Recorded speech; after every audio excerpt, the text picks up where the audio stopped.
On today's Mega News, we're taking a deep dive into everything we learned about the Mega Man Star Force Legacy Collection from the demo and the Special Stage Show at Tokyo Game Show 2025, including our first look at the collection front end featuring Star Force 3 Mega Man against a 3D recreation of Echo Ridge, changes to Star Force 1, and the confirmation of additional features such as they're remixing the entirety of all 3 game soundtracks?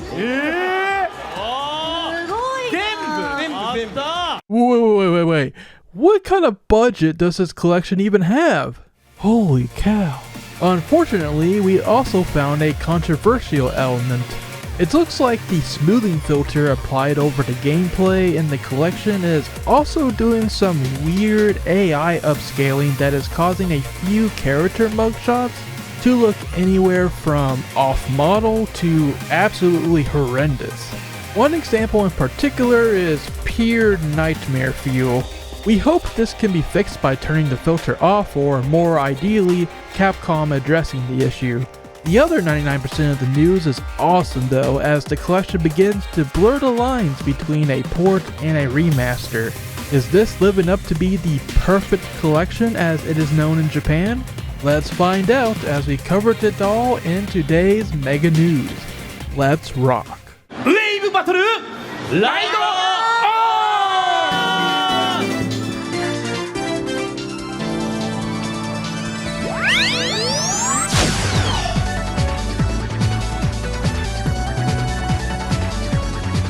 Welcome to your Mega News Roundup for Tokyo Game Show 2025.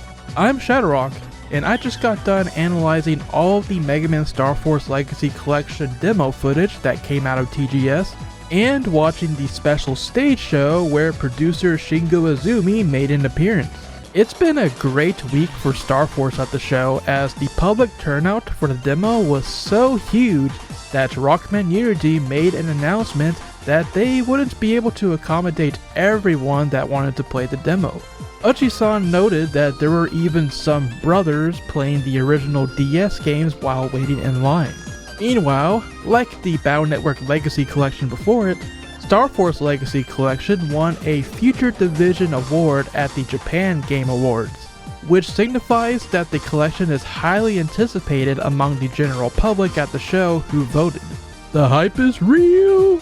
Now that the show has come to an end, it's time to present my findings for everything we learned about the collection.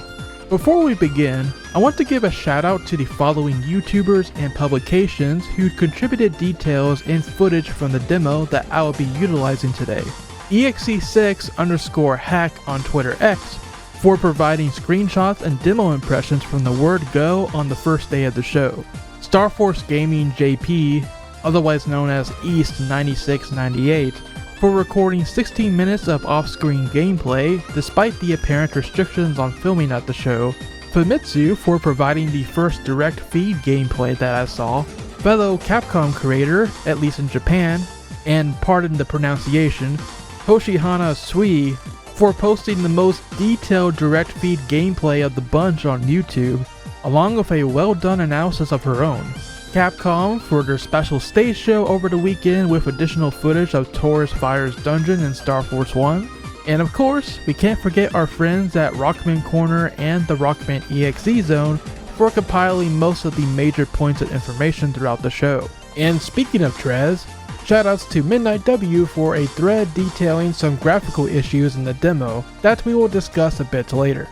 I will have links to all these sources and creators in the description, so definitely give them your support for their coverage that made this video possible.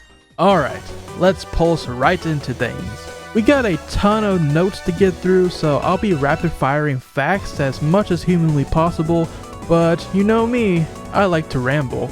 This is also a good time to mention that I already covered the information from the extended TGS trailer in the last Mega News video, and I'm going to refrain from repeating myself. So check that video out to get caught up and have better context for the quality of life features that we'll touch on a bit more in this video. Anyway, I will divide the findings into 4 categories: the main collection menu, general settings and UI elements, the changes to Star Force 1, and finally the Special Stage Show news in that order. Ready? Legs go! Welcome to the front end for the Mega Man Star Force Legacy Collection. If you recall the PET or PET themed menu from Bound Network Legacy Collection, then this setup will feel familiar to you. Instead of Mega Man EXE though, we have both Geostellar and Omegasys hosting the collection in the 2-for-1 deal that is Star Force 3 Mega Man. If you leave the game idle, Mega Man will perform some animations, and when you press the left shoulder button, you get some dialogue spoken by both of our heroes. Although, because it's the Star Force 3 design, Mega is really just a disembodied voice, which is why the original Star Force 1 and 2 Mega Man design would have worked a lot better for this. But I think the reason for this choice is simple. They really didn't want to animate Mega's energy main, or his jaw moving for that matter. That right there is where you cut costs to make room for remixing all 3 game soundtracks, right? Perhaps there's still a chance for a Star Force 1 skin to come down the line, maybe as a pre-order bonus? But for now, Star Force 3 it is.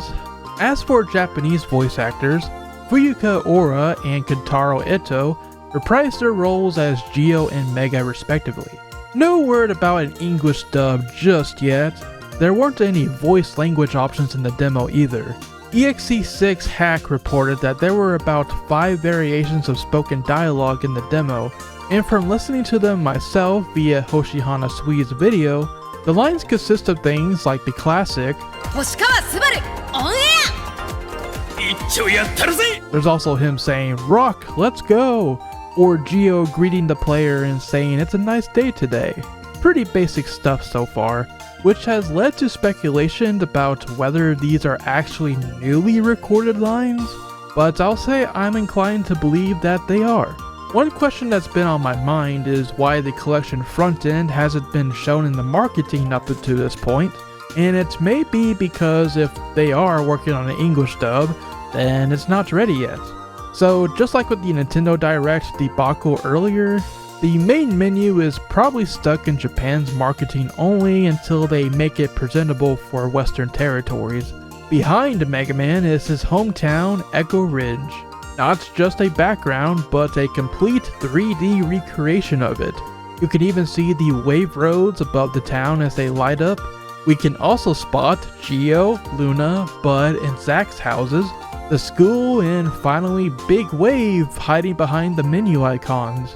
Speaking of the menu, from top to bottom, the icons are Game Selection, Network Battle / Communication, Gallery, Settings, and Other.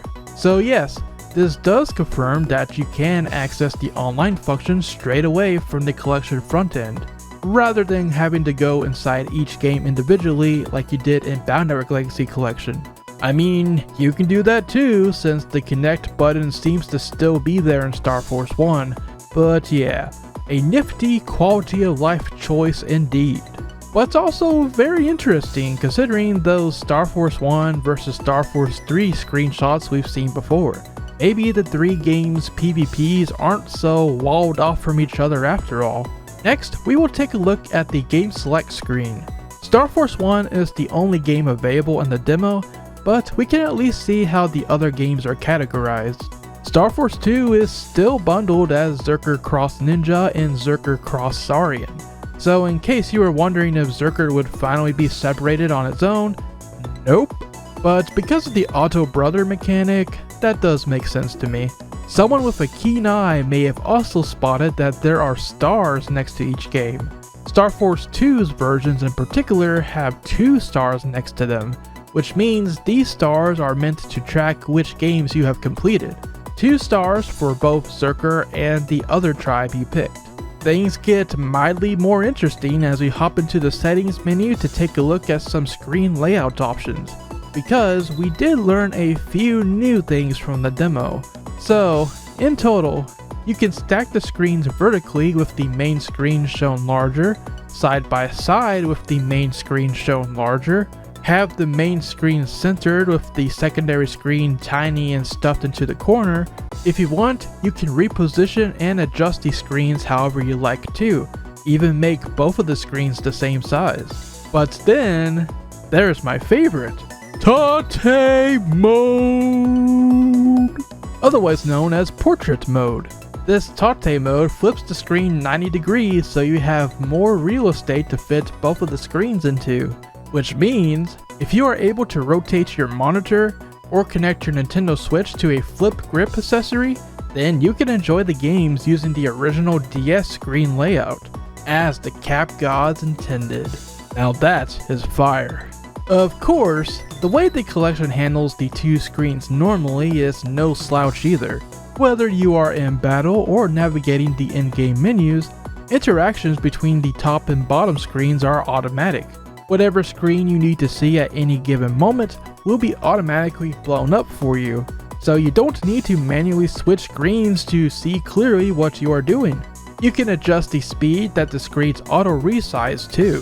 Furthermore, by pressing the left trigger, you can bring the secondary screen into view at any time. The transition is quick and snappy too, so you never feel like you have to miss out on information from both screens. Which really, that's what you want from a DS port. These features make the collection so much more comfortable to play compared to emulation that it's nuts. Capcom really came up with a masterful solution to the dual screen problem this time.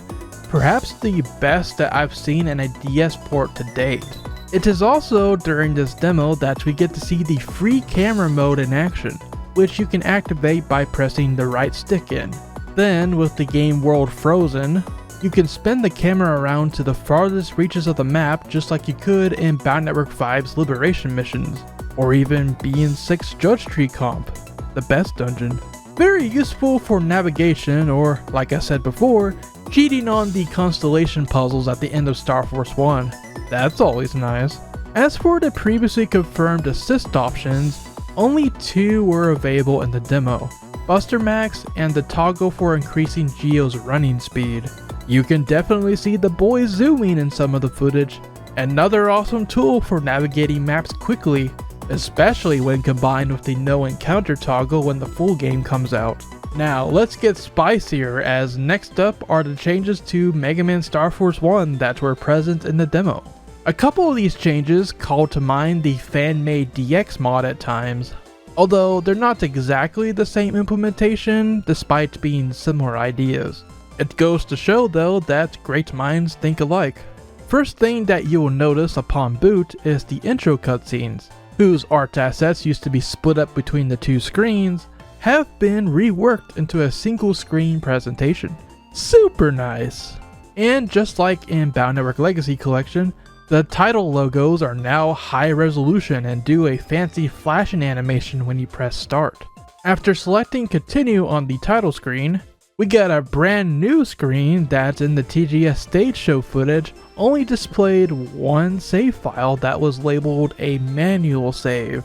There is the possibility that in the final game, we could have multiple save slots, similar to how Star Force 3 had 2 save slots, which would be a game changer if true. More likely, since this is labeled a manual save, there will probably be an auto-save slot there as well, since, get this, auto-saving has indeed been confirmed at the stage show. Whoa. Getting inside the game now, we notice that the opening cutscenes never prompt the player to enter a name for Geo like in the original Star Force 1. You can likely take that as confirmation that you won't be able to rename Geo in the collection, in order to maintain consistency across all 3 games. But also because you can't trust people these days, man. You never know if some jerk is going to name him Poopyhead, Emo Stellar, or God forbid, insert a religious reference. Who would do such a thing? Now, when you open the transfer menu, you might notice that there's a blank space where there wasn't one in the original game. Yup, they removed the button. Which button? Looks like it's the on-air option that has been removed from the transfer menu. For the uninitiated, on-air was a feature for connecting with brothers close to your physical location. In other words, this was a local multiplayer only feature. When you and up to 6 of your local brothers go on air, you could receive benefits such as gaining attack power boosts to cards you and your brothers share in your folders, and using your brother's best combos instead of their card roulette. The feature may have been cut from the collection due to its local only nature, which, not gonna lie my dudes, that doesn't bode well for the fate of the Sky High Coliseum, another local multiplayer party mode from Star Force 2. Unless we get incredibly lucky and it's promoted to an online mode. Fingers crossed because it's getting dire out here. Well, here comes another cut feature. One that is entirely expected, but sad nonetheless. You can no longer design your own pixel profile picture for your brother profile. Instead, you have to choose from various character mugshots from all 3 games, which include Mega Man's forms, key characters, NPCs, and hey, even Lan Hikari from Battle Network is in here. Maybe Mega Man EXE is too? There appear to be color variations of each of the mugshots too. But yeah, this is officially the end of custom mugshots in the Star Force series. Truly the end of an era. Entirely expected because, again, you can't trust people, man. You just can't, and I can't blame Capcom for wanting to nip that issue in the bud, especially now that online play is back. Anyway, while we're on the topic, it's time to talk about the controversial AI upscaling. I'll say that the vast majority of the mugshots look passable, even if I don't like the filter over them. But if you look close enough at a few of the mugshots, like Sonya here for example, you do get the vibe that she looks off. Then you look at the young woman NPC's portrait and Jiminy Crickets! What happened to your eye? Oh, that's horrifying! Compare this to the original mugshot and yep, that's definitely AI! By the way, this is not an issue exclusive to the brother profile. We found the same problem with the young woman mugshot in game as well, like when you're talking to her in the game, which leads us to believe that it's the stupid, ugly filter ruining everything. Unfortunately, we have currently no way to be sure because there is no footage of anyone turning off the filter at the show. We're not even sure if the option existed in the demo, so unless we get lucky at a future trial session, this might be something left for us to test when we get the full game into our own hands, whenever that happens. Or ideally, Capcom should address this issue because yeah, this looks absolutely horrendous and it's very concerning to see. Well, I already didn't like the smoothing filter in past Legacy collections, but it's never been quite this bad before. Like, gee, thanks Capcom, I hate it. Another funny quirk about the mugshots. Hoshihana Sui spotted that they take a split second to load in when initiating interaction, as seen by a circular loading icon before they appear. Why they bothered to add a loading icon at all is beyond me. It's only on screen for like 2 frames, why do we need to tell the player that the mugshot is loading in? I guarantee absolutely nobody would notice if you didn't put a loading icon in the first place. Gosh, that's so funny. But anyway, let's continue the train of thought about the graphical errors because there's more to report as we take a look at a thread by Midnight W. Here he has a list of complaints about the way that the collection is handling the graphics, especially the battle textures, and even some 2D elements too. Now I'm not going to sit here and read off the entire thing, definitely check out the thread if you want the full analysis. But the gist is that the fire textures in battle are rendered completely wrong, which is causing the models and attacks from the Melamander viruses and Taurus Fire himself to look off. Well, not just off, but very weird. Especially when you compare it to the original game, yeah, it's night and day.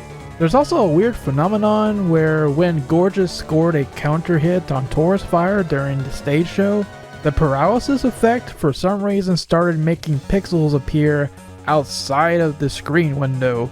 So yeah, there is definitely some rendering issues going on under the hood that they need to take a look at. And as for the 2D elements, The biggest one is during the bull riding section. When the bull is going down the rail, instead of moving smoothly from tile to tile, there's some jarring snapping going on, which makes it look like a much bumpier ride for Geo when compared to the original game. And hey, if we want to go back to the trailer that we looked at in the last video, during that section where they were showing off the King Grandeur card, the light ring effect that surrounds Tribe King Mega Man looks off as well. I did notice it at the time when I was looking through the trailer, but I didn't think too much of it until now. But there's black lines where there shouldn't be, there's a flame model underneath Geo's leg where it shouldn't be. Even the slicing effect in the background when he delivers the final blow looked pretty janky to me. And listen, this is probably why we don't have a release date for this game yet. People are wondering like, where's the release date? It's weird that they didn't give us one. Well, see for yourself, this collection is not done, guys. They got porting issues to fix, all these textures, the AI upscaling. There's barely any English footage so far, and even some of the English footage we've seen still has some Japanese text. Who knows how far along they are with the English dubbing if they're doing that. All that to say, the game isn't out till next year. There's a good chance that most of the stuff we point out here is going to be addressed by then. Nevertheless, it is our job to point it out because, you know, in case someone at Capcom is listening, hopefully they won't forget to fix it. But really, that's all the bad news out of the way now, so let's get back to exciting things. In Star Force 1, you originally had to use the touchscreen to pulse into wave holes or people's transers. How does this collection address this? The answer is by adding a targeting reticle that auto-locks on to nearby transers or wave holes. Press the Y button to change between the different available targets, then press A to pulse into that target. Honestly, this looks even more intuitive than even the original way of pulsing in, since you won't have to take your hand off of the buttons, so I am all aboard about this. Meanwhile, it's been revealed both from demo impressions and at Capcom Special Stage Show that in Taurus Fire's dungeon, the bull riding minigame now has button-based QuickTime events using A, B, X, and Y, as opposed to tapping the icons in the original. Yep, that's right. We officially got confirmation that minigames that didn't have button controls before will be getting them in this collection. And I say didn't have before because technically the next minigame in Harp Note scenario with all the music notes, that actually does have button controls already. That was not a DX edition. Anyway, now all that's left is to discover how they handled the rest of them, especially those minigames where you had to draw lines. The only other note about Star Force 1 is, well, remember when we heard voice clips from Geo and Mega during the trailer when the E and wave changed or in some battle clips? Well, none of that is heard at all in the demo. The characters are still mute when they E and wave change, for example. Maybe it's a work in progress thing and the voices will be added later? Or the voices we heard before are just some extra spice added for the sake of the trailer. One way or another, we'll have to find that out later. For now, let's move onwards to Capcom's Special Stage Show at Tokyo Game Show, where we got to meet producer Shingo Izumi in the flesh. I love his Omegas' hand puppet. Uchi-san from Rockman Unity, and Gorgeous, a comedian that often appears on Capcom TV, was also there. For the gameplay segment, Gorgeous was challenged to take on Taurus Fire's dungeon and defeat the Ox himself at the end, which he did accomplish with a very nice counter hit on Taurus Fire along the way. Thanks to this segment, you can see the minigame changes in action. By the way, the guy who was yelling out button presses as they rode the bull was super funny. But you're not here for shenanigans, you're here for new information. So here's what us English speakers may have missed out on during the stage show. Auto-saving was confirmed for Star Force Legacy Collection. Apparently this was a much requested feature for the Battle Network Legacy Collection and they finally got around to including it this time around. I mean, us older fans have had it beaten into our skulls for many incidents to only save every few seconds, and it's going to be hard to break that habit. But yeah, this is a welcome quality of life feature indeed. This one is probably the biggest news of the entire video. Not only will there be arranged music, that you can toggle between even while in-game, but Capcom is going out their way to arrange every single piece of music in all 3 games. What? At first, their plan was to only do a few tracks, as they have done for ZX Legacy Collection, Battle Network Legacy Collection, and heck, even the recent Ace Attorney collections. If you remember, those arranged tracks would often be pre-order bonuses or paid DLC if you missed the boat on them at first. Which reminds me, even Mega Man 11 had arranged tracks. So they've been doing this for a while. However, that plan of theirs evolved into a project to arrange the entire soundtracks. That is absolutely insane. Like, all that work cannot be cheap. Which makes me wonder, what kind of budget did they even get for this game? Because I would not have expected something like this from a Star Force collection in a million years. Heck, some of us even doubted a Star Force collection would even come on its own because it was niche compared to Battle Network. Then again, the original Star Force games did outsell Zero and ZX by quite a margin, so I guess that makes sense. Speaking of, I'm kinda miffed that Zero ZX only got a few arranged tracks, even though the remastered albums for the games were right there. But nope, it's Star Force that's the first to get an entirely redone soundtrack. Well, at least Zero ZX has the mods in the meantime. And I can't complain too much because, as a Star Force fan, oh boy do I love to see it. I really am starting to see why this is called the perfect collection in Japan. It's almost like they wanted to include a bunch of stuff in the Battle Network Legacy collection, but they couldn't because those games were written in assembly, but Star Force isn't, so they could do a lot more things, and so they decided to go all out on this one specific collection and just do everything that they wanted to before and more. And like Koji Oda said, they're really trying to make this go beyond a port. It's basically becoming a remaster at this point, and that's awesome. Like, address that weird AI upscaling filter that we talked about before, and they might actually achieve perfection here. It might actually happen. Throughout the special stage show, we got a bunch of emails sent to Ochi-san's transfer from a few important people, such as Koji Oda, who I just mentioned earlier, who previously directed Mega Man 11. You know, the last new game we got. What is he doing here, and why was ShadowRock talking about him just a minute ago? Well, that's the thing. Koji Oda is back in the Mega Man director seat, baby! This time, he's the director of the Star Force Legacy Collection, and he shared a message explaining that the team, which is made up of former Star Force staff, is working hard to create a collection with unexpected features that surpass that of a port. Which is what I was just talking about, like they really are going all in on this collection. And I'll tell you what, I can see what he means. Next is a message from Mr. Famous himself, Masakazu Iguchi. Oh, there he is. It's weird he hasn't been seen during the Star Force hype train up till now.